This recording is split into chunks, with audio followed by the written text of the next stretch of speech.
আর আগামীতে ভ্যাকসিন দিতে হবে। এই 13 কোটি বাংলাদেশের মানুষ মাদক খায়, আমাদেরকে জেলে নিয়ে নিয়ে ভরে দিবেন। গরু ছাগল বেচে বেচে আমরা আসবো, কোর্ট কাছারি কান্না করবেন, চলবে না এটি।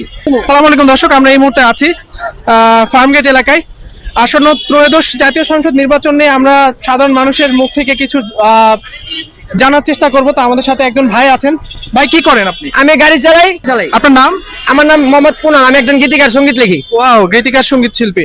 আচ্ছা, সঙ্গীত লিখেন আপনি। আপনার দেশের বাড়ি হোম ডিস্ট্রিক্ট কোথায়? আমার ঢাকা স্থানীয়। এখন আমি অনাথ, সবকিছু পল্টি হয়ে গেছে আমার। আগামীর বাংলাদেশটা আপনি কেমন চাচ্ছেন? আগামী বাংলাদেশটা আমি চাচ্ছি আগামীর দিকে যাতে উদ্যোগটা ভালোভাবে নেয়। আর যেভাবে তারা উদ্যোগ নিছে তাদের ভিতরে অনেক সংস্কার ভুল আছে। আর আগামীতে ভ্যাকসিন দিতে হবে। এই 13 কোটি বাংলাদেশের মানুষ মাদক খায়, আমাদেরকে জেলে নিয়ে নিয়ে ভরে দিবেন। গরু ছাগল বেচে বেচে আমরা আসবো, কোর্ট কাছারি কান্না করবেন, চলবে না এটি। মাদক নিয়ন্ত্রণ করার জন্য আমাদের দরকার ভ্যাকসিন, আমাদের দরকার নিয়মিত চিকিৎসা ওষুধ। আমরা তারা মাদক নিয়ন্ত্রণ করবো কেমনে? আর ওদিক দিয়ে গরু বন্ধ করতে হবে, এদিক দিয়ে মানুষের চিকিৎসা দিতে হবে। এটা মাদক নিয়ন্ত্রণের মেন। আর আপনি যদি জেলে ভরে দেন, 13 কোটি মানুষের জেলে ভরবেন, 26 কোটি বাপ মা যায় কোর্টে গিয়ে ধরেবো, এভাবে দেশ চলবো না।